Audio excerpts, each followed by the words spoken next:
saat saya mau jadi calon temanten tidak mendapatkan pembekalan seperti ini. Slide berikutnya. Slide berikutnya. Ya, kita sama-sama tahu bahwa untuk jadi calon temanten saat ini pemerintah telah mensyaratkan bahwa setiap calon temanten perlu melakukan tes kesehatan triple eliminasi, yaitu tes HIV, sipilis, dan hepatitis B. Kenapa perlu? Seperti cita-cita pada umumnya, calon temanten ingin membentuk keluarga bahagia, punya keturunan sehat, dan juga bebas dari penyakit. Terutama dalam ini adalah penyakit HIV, sipilis, dan hepatitis B. Slide berikutnya. Nah, selain HIV tentu kita juga perlu mengenal infeksi menular seksual, karena dalam hal ini HIV termasuk di dalam IMS atau biasa orang sebut penyakit kelamin. Kenapa? Karena penyakit menular seksual ini ditularkan melalui hubungan seksual.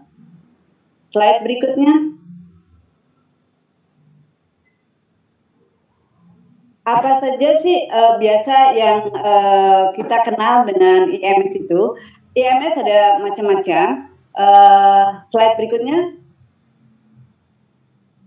Nah, ini yang seringkali terjadi atau kita temuin, yaitu ada chlamydia, ada herpes, ada HIV, GO, dan juga ada namanya si cengger ayam. Kalau cengger ayam biasa kan bisa dimakan ya, tapi kalau ini adalah penyakit serta sipilis. Slide berikutnya. Ya, ini yang kita maksud bahwa penyakit kelamin atau IMS ini ada yang ditularkan melalui bakteri, tetapi ada juga yang disebabkan oleh virus. Misalnya kalau HIV, hepatitis C misalnya itu ditularkan oleh virus, sementara GO, sipilis, dan chlamydia itu ditularkan melalui bakteri. Slide berikutnya. Adapun IMS ini seringkali ada yang bergejala, tetapi ada juga yang tidak menunjukkan gejala sama sekali, apalagi di awal-awal. Misalnya HIV di awal terinfeksi tidak akan menunjukkan gejala apapun. Kemudian hepatitis C dan B juga seperti itu. Tetapi kalau IMS yang misalnya GO, sipilis, biasanya yang akan nampak langsung terlihat adalah pada laki-laki. Sementara pada perempuan biasanya akan kelihatan gejalanya saat dia mulai parah. Slide berikutnya. Ya, ini beberapa gejala yang juga seringkali dialami. Misalnya ada bengkak dan nyeri pada kantong pelir pada laki-laki, tentunya ini yang punya. Kemudian sakit perut di bawah yang seringkali kambuh, dan juga yang perlu kita perhatikan, terutama teman-teman calon pengantin kalau nanti sudah jadi temanten, keluar darah setelah berhubungan seks. Kecuali di malam pertama kadang-kadang keluar ya, walaupun tidak juga selalu keluar itu. Tetapi kalau kemudian seringkali setiap habis hubungan seksual keluar darah, itu perlu diperhatikan apakah ini salah satu tanda penyakit atau memang yang wajar saja karena mungkin terlalu hot melakukan hubungan seksualnya mengingat baru menjadi temanten gitu ya. Slide berikutnya. Ya, seringkali kita tidak menyadari bahwa kita ada hal di badan kita yang tidak sehat, karena seringkali IMS juga tidak menunjukkan gejala.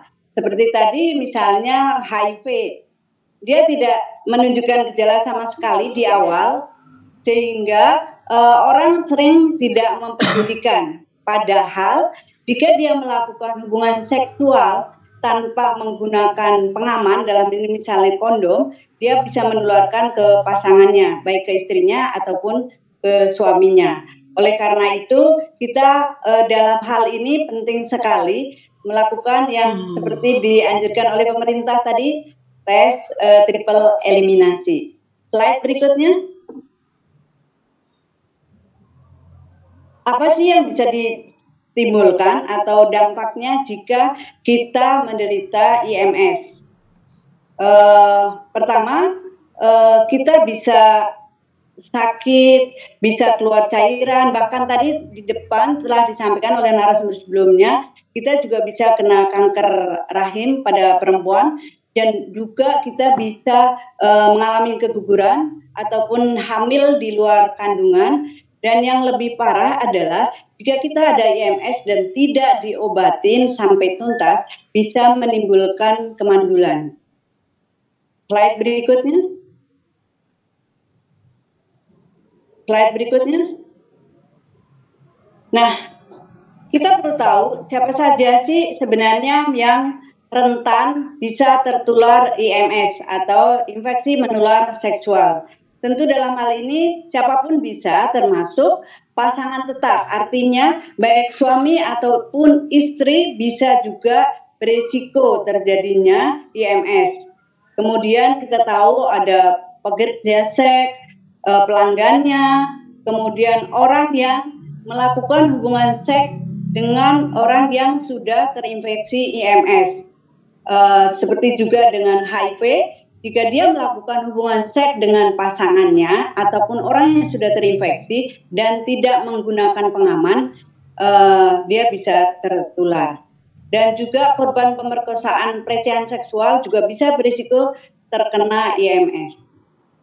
Slide berikutnya. Apakah semua IMS bisa diobatin? Ada yang bisa diobatin bisa sampai sembuh, tetapi ada juga yang diobatin tetapi hanya bisa terkontrol. Artinya dia belum bisa disembuhkan. Misalnya yang belum bisa disembuhkan sampai tuntas adalah HIV.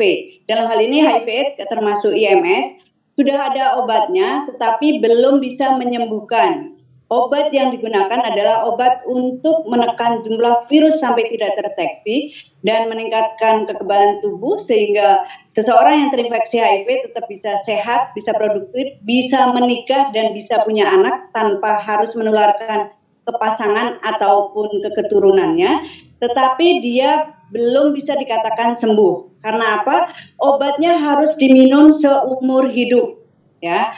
Sementara misalnya hepatitis B ataupun hepatitis A bisa sembuh total, ya.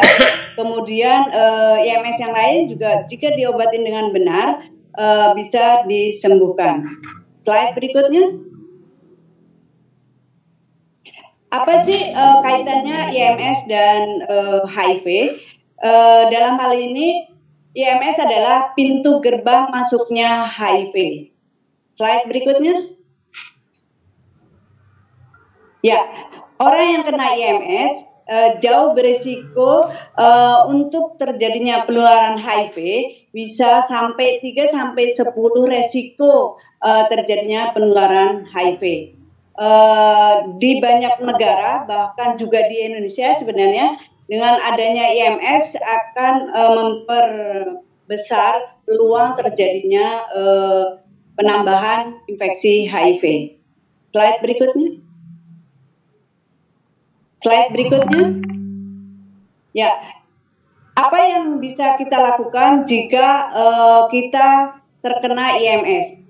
Yang pertama adalah jangan pernah mengobatin sendiri.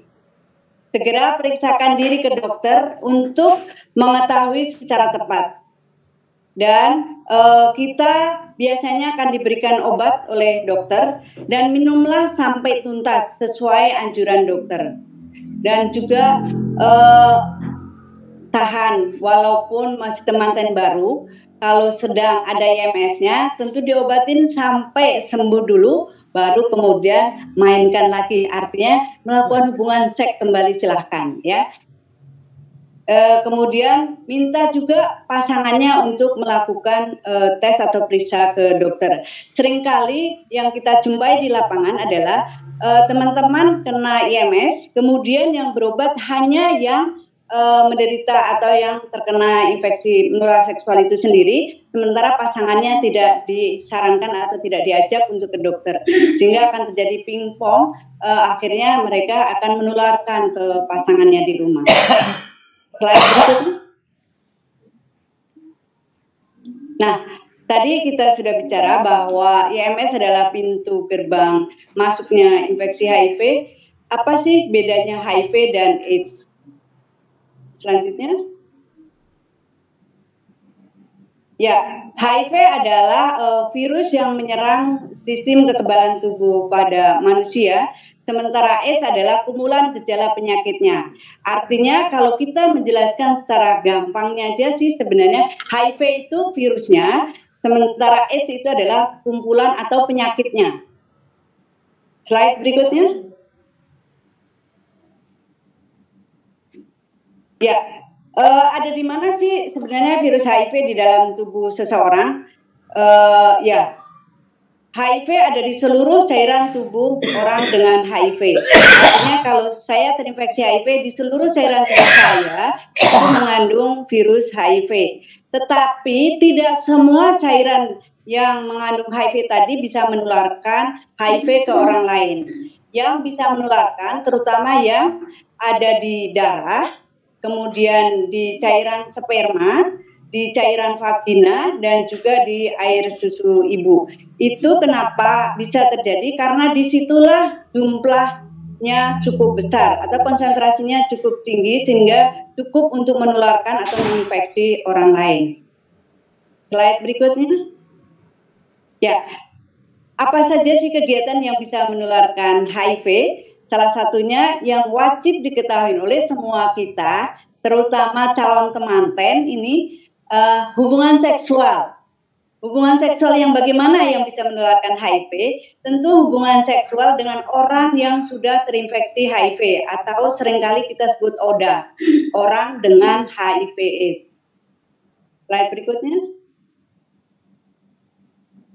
Nah, yang lainnya adalah menggunakan jarum suntik tidak steril secara bergantian. Seringkali kita lihat di kelompok pengguna jarum suntik narkoba, mereka solidaritasnya cukup tinggi ya, sehingga jarum suntik satu bisa dipakai rame-rame, dan kalau salah satu ada yang sudah positif HIV, yang lainnya berisiko terjadinya penularan cukup tinggi. Slide berikutnya. Kemudian hal yang lain adalah transfusi darah. Tetapi dalam hal ini yang berisiko tentu yang menerima darahnya ya. Jadi penerima darah, donor darah yang sudah tercemar HIV itu berisiko terjadinya penularan HIV.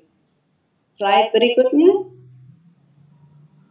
Kemudian ibu hamil yang positif HIV berisiko menularkan HIV-nya ke bayi atau janin yang dikandungnya. Walaupun resikonya secara umum ada 25–45%,